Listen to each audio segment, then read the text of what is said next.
I want to thank you all for this opportunity. Ellen was kind of my spirit guide at Children's because it can be a pretty, I was told last night to say Boston Children's because there's this Boston centricity where everybody assumes that Children's is Boston Children's. And in fact, you guys have a heck of a pediatric hospital as well. So at Boston Children's, Ellen made it a lot less scary for me, and I'm eternally grateful. And Dr. Bateman was the smartest guy in my med school class, and I am not surprised to see him front and center today. So thank you all. I have two big goals for us. On the one hand, I hope to expand our understanding of the medical legal process from the perspective of a caregiver. On the other, I want to delve into the emotional and psychological impact of being involved in a catastrophic case. By sharing my own experience, I hope to show how an understanding of one may help us endure and survive the other.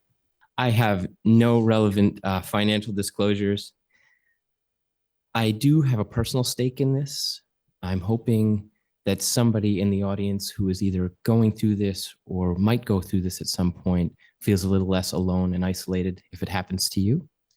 The third one, I am not a lawyer, thankfully. While I might describe in broad strokes, the basics of a legal proceeding, this is in no way intended to be legal advice. This is more of moral support and wellness talk. So let's rip the Band-Aid off at the start. You're probably going to be named in a lawsuit. In a 2017 AMA study across all specialties, 34% of physicians had been involved in at least one lawsuit, and about half of those had been involved in two or more. The longer we practice, the higher our chances. By the time we're 65, 75% of physicians in low-risk specialties and 99% of those of us in high-risk specialties will have been at least named in a lawsuit. Anesthesia, as it turns out, is kind of right in the middle, representing around 7% of all malpractice cases annually. This is from the 2011 New England Journal. I'm hoping they do an updated version of this. Neurosurgery wins or loses, depending on your perspective, for the highest incidence of lawsuits. In the second figure, we see that juror sympathy impacts the size of awards as mean payouts for pediatrics dwarfs that of all other subspecialties and specialties. Now, cases that prompt lawsuits often surround unexpected catastrophic outcomes, especially in neonatal, pediatric, and OB complications. Patient dissatisfaction with care and patient disability after an event are often also causative. Now, physician factors might be the best place to channel our efforts, as we may be able to reduce but not eliminate our chances of becoming a defendant. A 1992 study in JAMA surveyed plaintiffs who pursued lawsuits in the wake of perinatal injury. 44% of respondents initiated their lawsuit either due to needing information or suspicion of a cover-up surrounding their child's injury. The recurring theme here is that the perception of poor or dishonest communication with families can stimulate the pursuit of malpractice. Established, long-standing patient relationships might decrease patients' tendency to file suit. As anesthesiologists, I don't think we find that really comforting. Doctors with less total face time with patients or a lack of repeat customers are likely at a significant disadvantage here. While that signature on our informed consent might seem like a legal release, it truly isn't. For the most part, the consent seems to have its impact in retrospect. If you discuss the possibility, it might aid, but can't act alone in your defense. On the other hand, the absence of a thorough consent discussion might be a fast track to payouts for the plaintiff. Medical malpractice is a business. You, the physician or other insured provider, are an account holder, your malpractice coverage. The case you are part of represents an opportunity for the malpractice attorneys to transfer those funds into their own accounts. Typically, there takes about 1/3 of the jury verdict. At best, you and your confidence, your family life and emotional well-being are collateral damage because for them, it's not personal. That's hard for me to wrap my head on, but really, for them, you're just an account. We are bombarded by commercial malpractice groups on television, the internet, even billboards a block away from my medical center. This is targeted advertising to normalize the process of suing doctors. Patients and families are made to feel like they have little or nothing to lose by pursuing malpractice cases. Most plaintiffs' attorneys charge nothing unless they win, and there is no burden of proof to initiate a medical malpractice case in the US. Additionally, compared to other areas of law, countersuits against patients and families by defendants of medical malpractice cases are largely discouraged. Now remember, this isn't a criminal proceeding. Although it has the potential to complicate your licensure and credentialing, the malpractice suit is not a formal complaint to the medical board. Lawsuits are not intended to make you a better doctor or to right a wrong. Medical malpractice suits have one goal: to get money. Understanding that getting sued is part of being a doctor in the US healthcare system is an important part of enduring and surviving this process. So despite the emotional toll that this is surely going to take on you, should you be lucky enough to get involved in one of these things, certain things are in your favor when it comes to being on the defendant side of medical malpractice. While it takes little or no evidence to file a malpractice claim against a doctor in the US, winning the case for the plaintiff is an entirely different story. The plaintiff must prove beyond a reasonable doubt that the physician acted negligently, diverting from the standard of care, that the patient sustained harm, and that there was a causative link between the divergence and the harm. Any break in this chain is enough for the plaintiff to lose the case. But when you're the defendant, despite all the reassuring statistics, nothing's going to prepare you for what's coming. This is my story, my N equals 1. I remember that day in fragments, losing the airway on induction, the code, the failed trach, then hours later, holding my own toddler while sobbing on my kitchen floor. Robbie, I've changed his name for this, was an extremely anxious 19-year-old patient with contractures, scleroderma, and graft versus host disease, which were complications from a bone marrow transplant. He had developed cataracts, further limiting his independence, but was petrified of having them removed awake. Mac for him was not an option he was willing to entertain. Now, those who know me, and I've got some in this audience, can relate that I live on the overcautious end of the anesthesia spectrum. That airway breathing cancellation joke, that's probably about me. Having not cared for many teenagers presenting with restrictive lung disease and scleroderma, I discussed the case with a couple of the group's most senior pediatric anesthesiologists. And there are a lot of very senior pediatric anesthesiologists at Boston Children's. I think I probably talked to all of them before I went back with this kid. We reviewed his previous laryngoscopy from a couple of years before, MAC3 grade 1 view, while acknowledging the interval progression of his graft versus host disease. Everyone, without exception, suggested I induce general anesthesia and intubate. I returned to Robbie's bedside in pre-op to take one last look at him before going to the OR. Seeing the nervousness in his family's faces, I put my hand on the stepdad's shoulder and I told him, hey, I get it. I know you're nervous. I've got a little boy at home too. I'm going to take care of your kid like he's my own.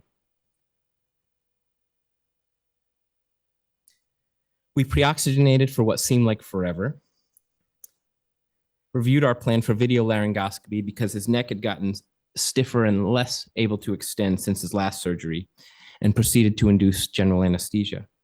My resident working under me put the McGrath video laryngoscope in, and time stood still. Down the center of the pharynx, completely occluding the view, was something that looked like a grafted tendon. And the view didn't get better when I grabbed the scope.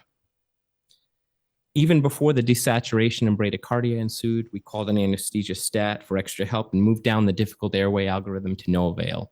Neither mask nor oral airway nor LMA were moving really anything in the way of oxygen. ENT responded for a surgical airway. We were actually in the ENT pod. They couldn't rigid bronch and failed on the first trach attempt. Airway was reestablished on the second trach attempt, with ROSC following shortly after, but the damage was done. As soon as the situation was stable, I went with the surgeon to update the family. I spent a good part of that night and the next several nights in the family lounge of the ICU with Robbie's parents. The first conversations were infused with hope. He's a fighter. Robbie's stepdad, seeing how distraught I was, came up and hugged me, and I let him. We both cried as he told me he believed I did everything I could.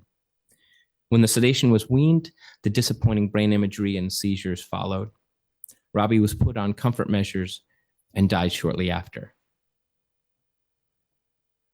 This event and the legal proceedings that followed were the single greatest challenge I faced in my career as a doctor.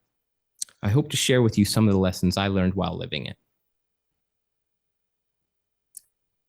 After a bad outcome, once the situation and hopefully the patient is stabilized, as soon as you can be safely relieved from clinical duty, you need to prioritize speaking with the patient's family or loved ones. This is often really hard. Take a moment to gather yourself, clean yourself up, change your scrubs if they're soiled.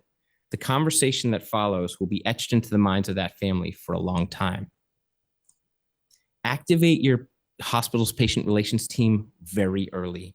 They're immensely helpful at these moments, thinking of the big and small things, getting a quiet place for the family to talk, getting things organized.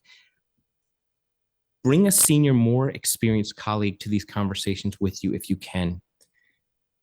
Chances are you're not really at your best during this, so they can help you when you stumble or get overwhelmed during the conversation with family. Now, facts, not guesses, are really important here. You can describe the circumstances of the event and your best assessment of the patient's status, but accuracy and honesty trump everything else. We don't yet know is a powerful, valid statement in the immediate aftermath of a crisis. Families latch on to hope. Be tempered in your optimism. Share that plan moving forward. Reassure the family that the team continues to provide vigilant, compassionate care to the patient, which is what enabled you to step away from the bedside and come talk with them. Answer any questions that they might have in the moment to the best of your ability and set up an outline of the next steps in the process of care. This should include when they should expect the team to next come and communicate with them about what's going on, and just as importantly, when they can go and see and touch the patient. Expressing sorrow at this point is not an admission of guilt. It's okay. It's okay to care. It's okay to cry with your patients and their families. But remember that in this moment, the family's experience and the patient's experience, and not our own, needs to be center stage. Certain key stakeholders need to be informed of a catastrophic outcome right away. You're going to need help, support, and guidance, and this is probably not your best moment. In addition to notifying patient relations, your first few calls should be to your supervisor or chair in your hospital's risk team. Now, after a traumatic event, the last thing you're going to want to do is journal about it. But for better or for worse, this could be probably the most important thing you write in your professional lifetime. As soon as you're done informing the family, your biggest priority really needs to be to document the event as completely and accurately as possible. Ensure that your record is accurate and complete, including administered medications, airway documentation, and any communications or calls for help or stats. Now, in these moments, remember, a lot of different folks are probably communicating the same event in their own record, particularly OR nursing teams and other things. So whenever you can, especially looking at the code record, you want to try to confirm that your timelines and interventions are in agreement.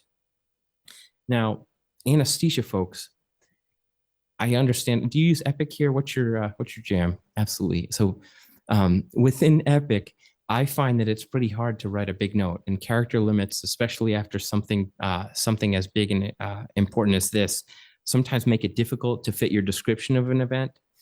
I recommend writing a separate narrative of the event in the form of an event note. Now, electronic medical records like Epic track and archive changes, and it's not uncommon for you to be called away in the middle of typing this up because that same patient needs you again. So I actually recommend writing it on either a separate sheet of paper or in a Word document. And before you submit, having a colleague look at it before it goes in, because the more times you go in and out of that record, the more murky it gets. Now, When you're writing your description of the event, you need to state the facts. You can describe your thought processes and why you chose your specific course of action, but never guess, and please do not editorialize. While it might be tempting to distance yourself from the fault and to shift blame, families and their lawyers pick up on disunity within the team. And I don't know if it's the law around here, but a pretty recent law in Massachusetts showed that families can look at every note. So just knowing that everything that goes in there might be scrutinized, keep editorializing to a minimum, and actually make sure your risk team is looking at the notes that other services might be writing about your patient. In these moments, departments really need to circle the wagons and support their faculty. As soon as they can be safely transitioned away from the bedside, the providers in the event need to be excused from clinical assignment. Cases that we're going to follow should be postponed or assumed by another team. Because as soon as you're done writing about the event, that's when you really start feeling it. In the hours, days, weeks, and months after this one, I was a mess. I experienced what Susan Scott calls intrusive reflections, including anxiety, flashbacks, nightmares, insomnia, a deep depression, and a crisis in my confidence as a physician. I imagined every conversation that occurred as I walked by colleagues in the hallway was an indictment of my professional judgment. I felt my breathing tighten up just pulling into the hospital parking lot. And for the first time in as long as I could remember, I didn't love what I did. I began to view every patient as a plaintiff. It was them versus me. I seriously thought about leaving medicine altogether. I would later find out that someone much smarter than me had named this. Dr. Albert Wu first described the phenomenon of the second victim in the year 2000.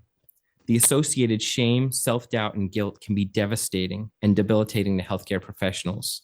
If left unchecked, it can lead to depression and healthcare worker suicide. Now, in that last slide, I mentioned Susan Scott.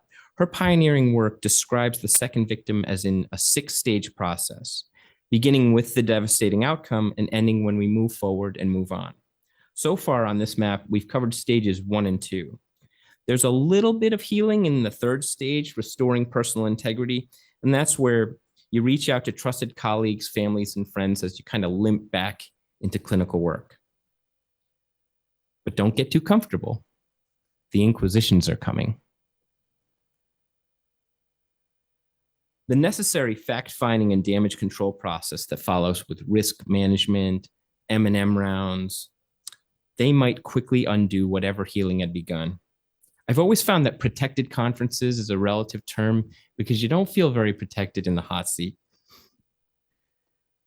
Having been on the receiving end of this process has made me much more sensitive to how I conduct myself and bring up suggestions when my colleagues have a tough day and we're talking about it after. Unfortunately for some of us, stage 4 also includes medical legal proceedings. An envelope arrives with a very unfamiliar letterhead. Inquisition is an apt description when a patient or their family elects to sue you. Each state has its own laws as to how long after an event occurs that a malpractice event can be filed. Typically, it's between 2 and 6 years after an incident.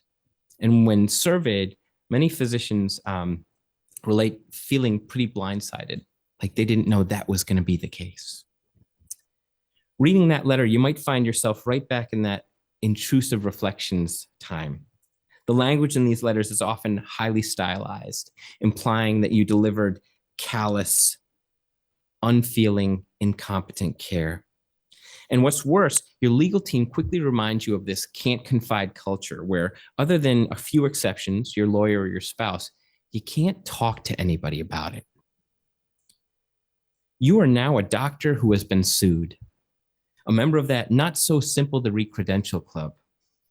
How is this going to affect your professional reputation, your job security, and your family's financial well-being? What if they win big and it goes above my malpractice coverage? Now, history's on your side here. It is exquisitely rare that juries award damages over and above the individual policy limits. That's part of the reason that malpractice attorneys are incentivized to name everybody who was in the room when one of these events happened, including residents and medical students, unfortunately. Now, while being named in a lawsuit may be out of our control, what we do next can help define the outcome. So what not to do? Please do not go on a venting spree about the case. That includes after the initial crisis event and certainly after you've been named in a lawsuit about it. You need to be very careful who you talk with after being named in a lawsuit. There is a natural, strong initial temptation to tell our side to anyone who will listen. Now, at the outset, only your lawyer or your partner or spouse are safe places to discuss the details outside of peer review protected conferences. Otherwise, you're permitted to discuss the emotions of the case, but nothing specific about that case. Now, as an anesthesiologist, I found this to be impossible. Our emotions are so deeply intertwined with what we did and why we did it.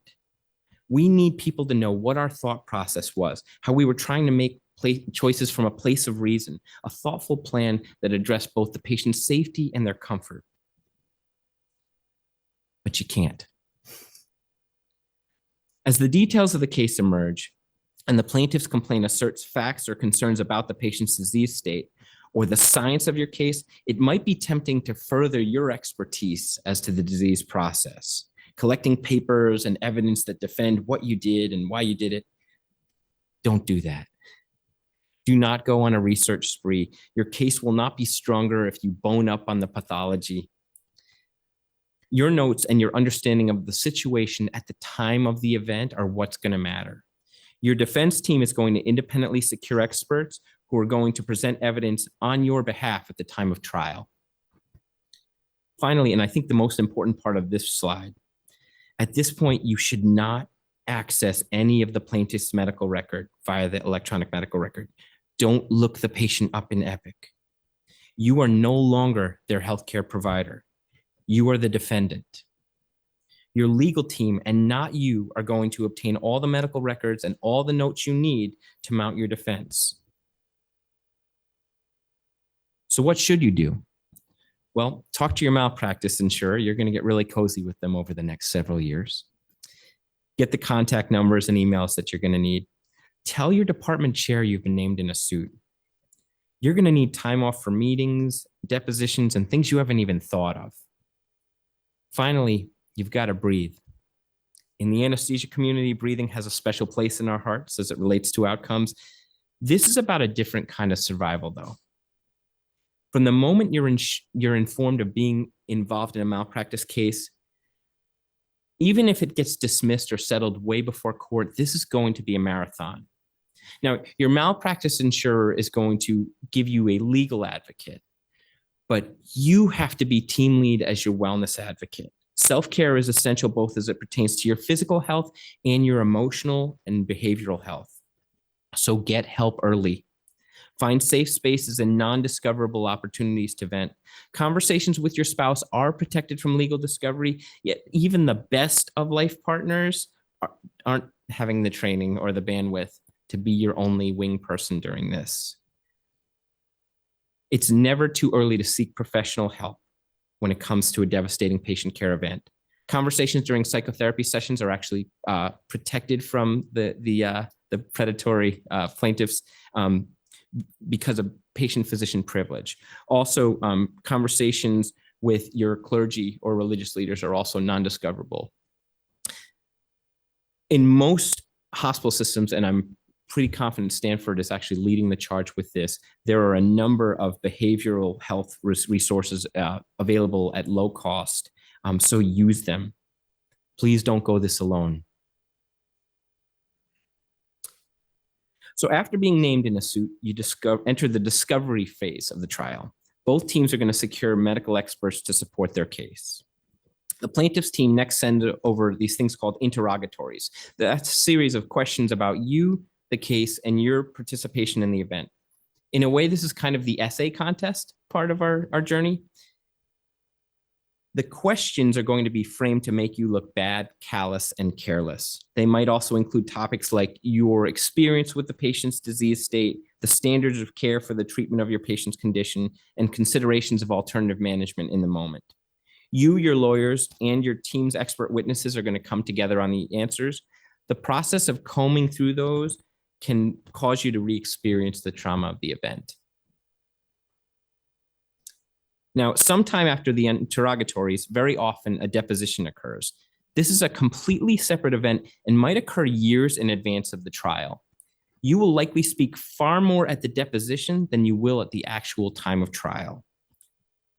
This is probably the most important and the most stressful part of the whole process. For the first time, you're going to be sitting across from the plaintiff's attorneys, and they're going to take this opportunity to trap you into a misstep that strengthens their case against you and weakens your defense. They're going to try to get under your skin. They're going to try to wear you down. It's best to take an approach very similar to what we did for the oral boards. Prepare thoroughly, answer questions succinctly and truthfully, and do not guess. For even the shortest, simplest of questions, pause, think, then respond. There is strategy and gamesmanship at play here. Now, depositions are always transcribed in real time with the court reporter. Some are also audio or video recorded.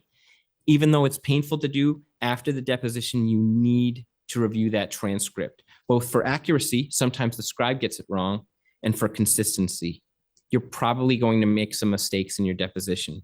It's critical for you to review your answers with your legal team between the time of deposition and your time of trial, where some of your responses are going to be revisited by the plaintiff's attorney. You don't want to be confronted with inconsistencies for the first time when you're in front of a jury. So trials and juries are unpredictable. So even as late as the 11th hour, your case is very likely to settle out of court. Depending on your malpractice insurance, you might not get to choose whether you fight the case. That was a real tough pill for me to swallow. Even in cases where physicians have the right to reject a settlement, if a settlement is proposed and you reject it and say, no, we're going through with this, you might be subject to what's called a hammer clause, and it is aptly named. With a hammer clause, if you reject the proposed settlement and you move forward and you lose, any rewards to the plaintiff beyond what the proposed settlement was going to be would come out of your personal assets and not your malpractice. Advantages of settling in advance of a jury verdict include a more reasonable top-end payout, protecting you from some extreme or unprecedented jury award. Unfortunately, any settlement, even though not an admission of guilt, needs to be reported to the National Practitioner Data Bank and will come up every time you recredential, apply for jobs, or renew your medical license for the next 10 years. Now, just to review, the vast majority of medical malpractice cases never make it to trial, as the cases are either dropped or settled before you have your day in court. If your case makes it to trial, although anxiety-provoking, this is typically good news for us, because physicians win the overwhelming majority of malpractice cases that proceed through trial to a jury. Trials typically last 2 to 4 weeks. Rarely they can go longer. In most cases, your team will want you to be there every day as a sign of your personal and emotional investment that the jury can see. Over the course of a trial, if your team is not sure they're going to win, your legal team might still enter into settlement agreements with the plaintiff's side. This often includes so-called high-low agreements, which doesn't mean that the trial is going to end. It just means that a basement and a ceiling for what the payout to the plaintiff is going to be. So for the plaintiff, this guarantees they get some minimum amount of cash, even if the jury sides with you. On your side, this protects you from the jury delivering some kind of statement verdict that exceeds the limits of your coverage. So the doctor typically wins. Now, I put this in quotes because even if you're removed from the list of defendants or found not guilty, it's always an ordeal, costing you time, heartache, and more. But from the money side, the majority of malpractice cases are either dropped by the plaintiff, dismissed by court, or settled before trial for an amount less than your malpractice policy limits. The few outright victories for plaintiff's attorneys offset their frequent losses. In the rare event that a malpractice case makes it through trial to a jury, they overwhelmingly favor the physicians. Only 2% of anesthesia malpractice cases that go through trial result in a judgment for the plaintiff. Now, while challenging and disruptive to your personal and professional life, however the trial ends, it means the end of the Inquisition. At stage 5, we come to this emotional first aid. Now, I appreciate what Susan Scott did when she built the framework for the second victim experience, but the way I experienced it was less of a linear progression and more of a sine wave, with emotional valleys in each stage of the legal process that were only offset by a commitment to my own emotional first aid. So I kind of redid her diagram. I'm sorry, Susan, I will send a formal apology, but I feel like throughout this process, if you're not taking care of yourself and you're not investing in this part of you, you're going to lose.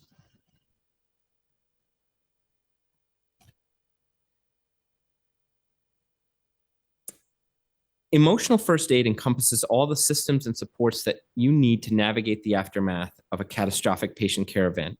It includes having strong home and family support. Your whole family, your spouse, your kids, they all go through this process with you. Choose your family wisely. Now, as a man of faith, I found prayer very helpful every morning on my drive into work.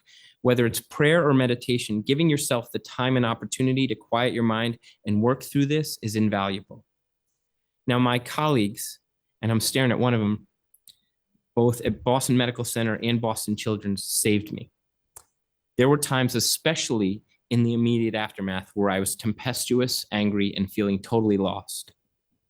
Their support through condolences, a squeeze of the shoulder, and reassurances in their faith in me as a person and as a doctor were sometimes the only thing that kept me going. As important, however, was getting connected into a professional counselor. I was fortunate to have a colleague refer me to Dr. Ken Sattel, a psychiatrist who specializes in physician litigation support. This is its own industry now. Having a seasoned pro to help me through the emotions of the case and through the gauntlet of litigation gave me the tools I needed to rebuild my confidence and rediscover my love for this amazing specialty. Now, while challenging and disruptive to your personal and professional life, one way or the other, you've got to find a way to move on. Nearly 6 years after our initial event, we were set to go to trial. The autopsy report had described an epiglottis that had essentially been fused over the top of the larynx, and he was breathing through 2 slits underneath, making him impossible to intubate from above. How he had a voice or could talk to me in the pre-op area is still enigmatic to me. One of the world experts on graft versus host disease was prepared to testify that this complication was unexpected and had never before been described in the graft versus host disease literature. In June of 2020, I was going to have my day where I spoke with the jury and explained all the steps I'd taken to the best of my ability and knowledge to compassionately care for a really sick kid. Then COVID happened. All trials were postponed. In January of 2021, I received an email that the company that had purchased my malpractice carrier had unilaterally decided to settle the case after the plaintiff's team accepted a lowball offer of $190,000, which is what they guessed the paperwork of going to trial might cost them. They told me it was just business. Nothing personal. They wanted to move on. So it was over. I was numb. Scott suggests there are 3 directions to go when you get to this other side of the second victim. I'm not sure these paths are mutually exclusive. Each of us with a devastating outcome, especially those of us named in a lawsuit, to some degree ponders each path before choosing our final trajectory. Option 1, dropping out, might manifest in a number of ways. At its worst, it might mean succumbing to depression, suicide, or falling into the trap of self-medication with alcohol or substance use. Milder but also unfortunate departures might involve leaving medicine entirely. In the middle is surviving. On this path, you go from loving what you do to dreading going to work. The thrill is gone and the anxiety is ever present. I walked this path for a while. The survival approach and mindset is a loss for both doctors and our patients. Because when you're in surviving mode, you're not far off from veering off into that dropping out group. Every patient is a potential plaintiff, bad outcome, or both, and leaving becomes the best part of your day. The path to thriving takes time and effort to arrive at. I have to actively choose this path each day, or it will not happen. When I do commit to thriving, I love my job and am humbled at the faith my patients and my colleagues place in me each day as an anesthesiologist. Having access to a comprehensive support system is the reason I am still here and gives us the best chance of getting to the other side of this without losing our passion for this field. So to wrap up, if and when you're named in a lawsuit, please remember that many of your colleagues either have been or will go through it at least once in their career. Don't go it alone. Seek support. Find the safe spaces and circumstances to talk about it, and please do not let this break you. Departments and hospitals, let's fix what is broken here. Every time a peer reference re-credentialing form asks us of our awareness of a colleague's involvement in a lawsuit, we reinforce the stigma, shaming, and isolation that tears us down. Don't let this break our greatest asset, our people. Build, support, and reinforce crisis response teams. Mandate breaks and non-clinical periods following catastrophic outcomes, both to grieve and to digest the event. Burnout related to the second victim phenomenon has emotional cost to individuals and real fiscal cost to hospitals in the form of personnel loss and attrition. So value your people. Give them the time and space to heal, and your providers and your patients are going to be better for it. Let's work to expand peer review protected sessions, including M&Ms and debriefs, to include and examine the emotional state and coping of those involved in the crisis response. Thank you all so much for your time and attention today. I'm happy to answer any questions that you might have.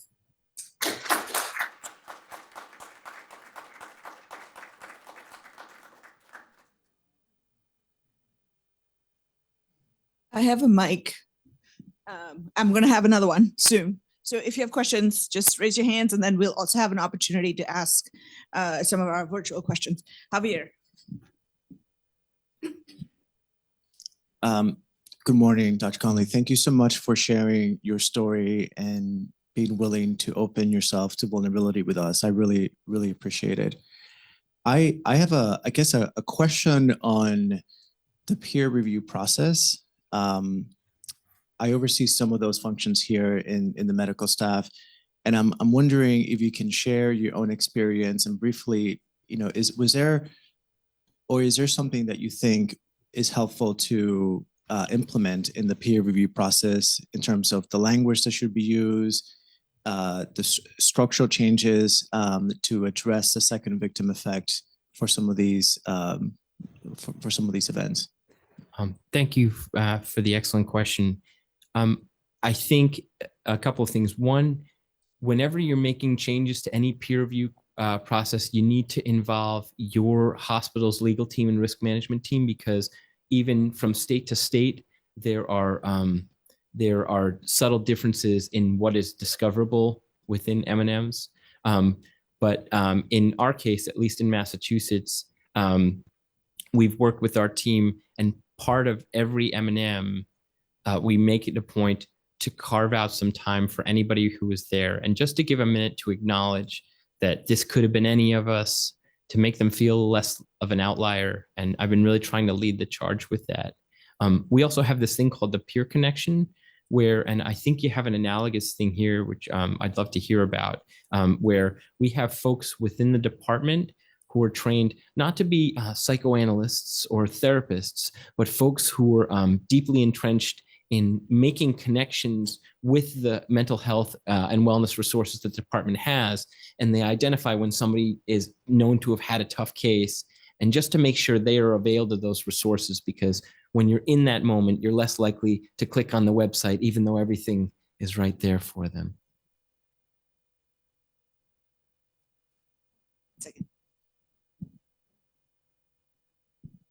I have two comments about, I guess, and it kind of segues easily with the peer support. So I was sued as a resident, and my attending immediately was like, "Oh, let's do an M&M about this," and with lots of gusto, we did an M&M about it. And then later on, when we found out that we were being sued, everyone scatters, right? You're not allowed to talk to anyone. I couldn't talk to my attending, and so I guess they really pound in this whole "don't talk to anyone about it." And so, that makes me wonder where things like our peer support network fit in, because that's not necessarily protected. And also, now that I'm an attending, what do I do to support a resident if that were to happen to us, but still be, I guess, cautious and mindful of, the legal implications. And there's not an easy answer to that one, right? Having conversations you never had. That's a challenge. And probably one of the worst things that happened as a part of what happened in my patient circumstance. And I don't want to neglect the fact that an absolutely devastating thing happened to that kid and that family. And whatever I went through is a micron of the devastation that happened for them. And even the phrase second victim is often considered problematic because there are some who feel like it cheapens the experience. I disagree. I feel like it's okay to acknowledge the horror that an outcome has on a patient, but not to brush aside what the folks who are trying to fight for them go through. So what you're describing, one of the hardest parts for me was not being able to talk to that resident. And I did this case as part of a joint faculty pilot program where 1 or 2 days a month, the chair of PD surgery asked if I could come over to Children's to help kind of bring the culture back to my home planet. And since they knew me, so I happened to luck out and get this case on one of those days. And I was working with a resident that I'd never met before. And she was fantastic and compassionate and smart and had good hands and was amazing. And then this happens, and then I couldn't talk to her. And I only actually got the chance to speak with her about a year and a half ago, where I gave a talk at a place where her spouse was at, and they heard the talk. And after it settled, you can talk. And she told me how she had felt all this time like the whole thing had been her fault. And it was such a loss. And I spent, we were both, tearing up during the conversation, but just reassuring her what an amazing doctor she was and what a great advocate she was for that kid in that moment. And I think the way the system is built is really terrible in that way. But I think as attendings, I think we have to walk that fine line and make sure, while not getting too much in the weeds of the event, making sure these residents know that they don't own this, and that we certainly care and are deeply invested in the outcomes of our patients or what have you, but to know that someone would feel like this was on them, it haunts me still. So I think we need to make sure that we're better advocates for our trainees. I think we need to make sure that in conferences that we talk up our trainees, and that we talk about how, some of these things, despite our best efforts, happen, and just to acknowledge that, the hurting that they're going through. Yeah, it's an excellent point, I think, and making sure that they get plugged in, even when they might not necessarily feel like they want to, or you really have to destigmatize the process of residents going and talking with counselors and stuff after this, because it hits at odd times if you don't get it early. Great talk. Quick comment and a question. The comment is, especially in peds, this can happen years later, not 2 years, not 6, but even a decade. No reason to avoid peds, but to recognize that's the business. And that part where the residents, you can't reach out to them. You could be Facebook friends with them. You'll never be able to comment on it. But don't forget, they also have an attorney. Often they're different attorneys. There's a hospital attorney, which represents residents and fellows that are arm's length from us, and faculty attorneys, and they can talk to that attorney, and you can communicate through your attorney to their attorney, who you may be in the same room with, and tell them that they did a good job, that they aren't a bad person, that they aren't a bad doctor, And later, when it's all over, you can talk to them in person. And the other, I just think the question is, you went through this, did they dismiss you from this, or did it go through and you have to report it? Because it wasn't clear to me. And that's an important distinction, Right. because if you're dismissed, since they name everybody in the room, if you're dismissed, you don't carry the same burden, whereas you feel like Esther Prine if you have to carry this on for the rest of your career. So they did not dismiss me from this one. Since I was the primary anesthesiologist on, I was the one who settled. They dismissed everybody else. But a lot of institutions, it's ultimately the hospital. I was at WashU for a long time, and the attorneys try to push it that the hospital is ultimately the one being sued, because we indirectly, or the School of Medicine, they didn't do that. So it was a little complex, and I can talk about it offline as well. But I was part of a private group that was subcontracted out to the two academic centers. So we had our own malpractice. So I'm not exactly sure what Boston Children's did on their end of stuff, but my private practice group's insurance settled.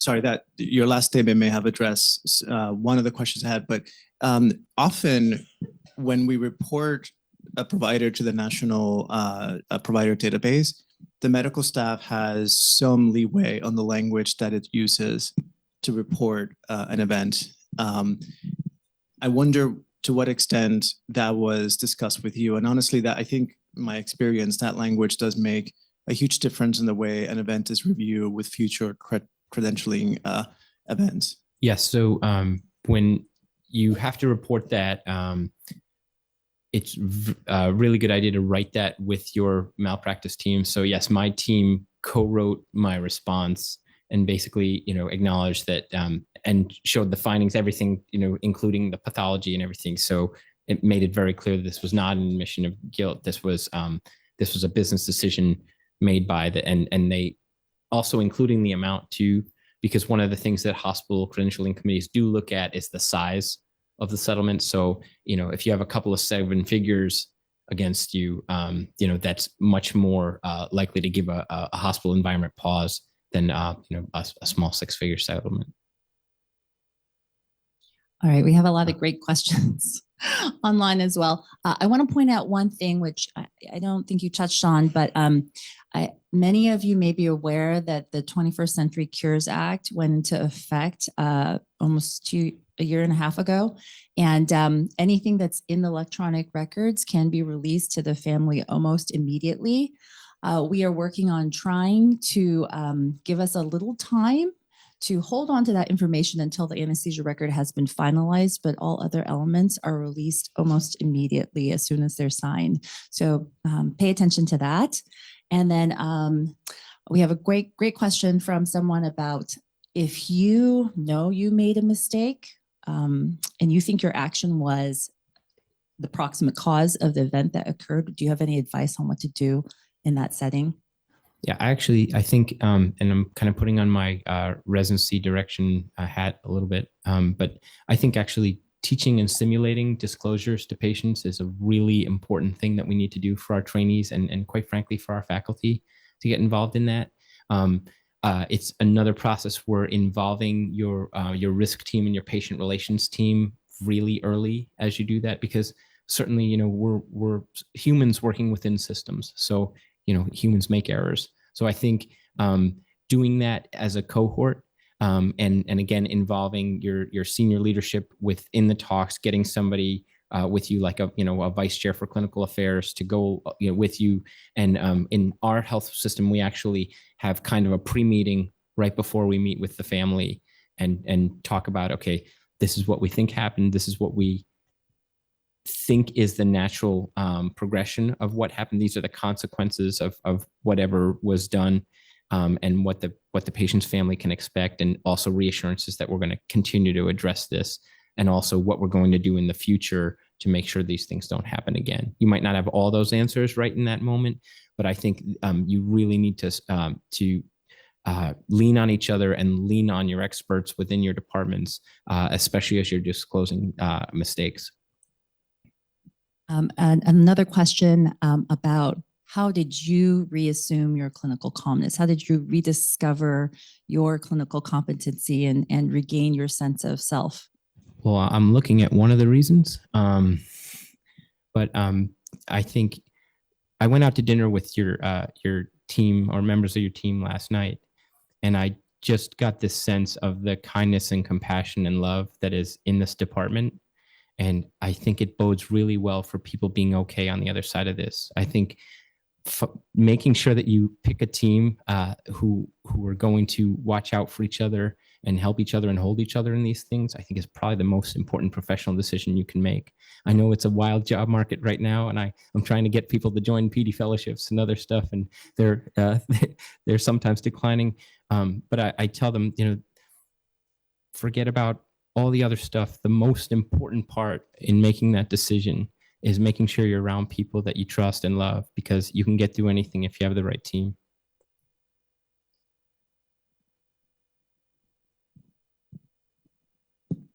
Great, appreciated comment. I just thought of one thing. Sometimes, especially nowadays, people don't use paper record, but in a disaster event, sometimes it'll happen. Epical or your EMR will go down. So to your comment, EMR will keep track of things, so your changes are tracked. Just an old guy way of doing it. If you have to change something, you put a line through it, date and time it, and you can make changes in a paper record. This is for the youngins who haven't had to deal with that. But that's very important on how to document on a paper record. Scratch through date and time.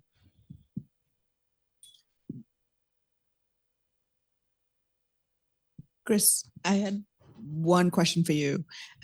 Most people, when they have an adverse event, will commonly disclose right after.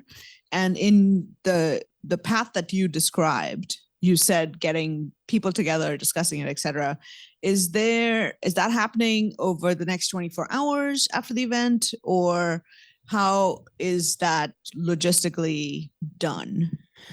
So, and we are far from perfect at my center as we're trying to do this. I think our colleagues in general pediatrics and OB are kind of ahead of the curve in terms of debriefs. I think their workflows lend it a little easier to accomplish.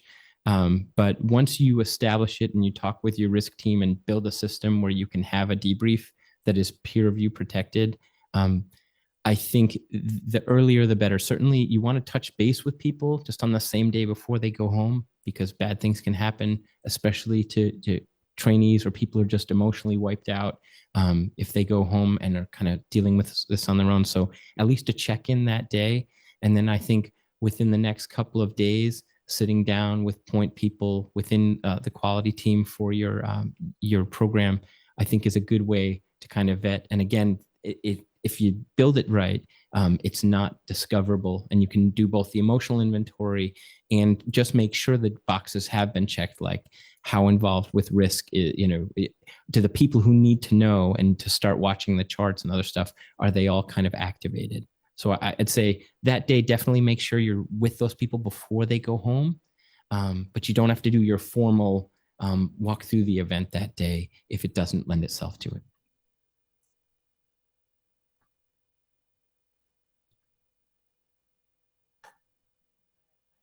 Okay. Thank you so much. Thank you so much for this opportunity.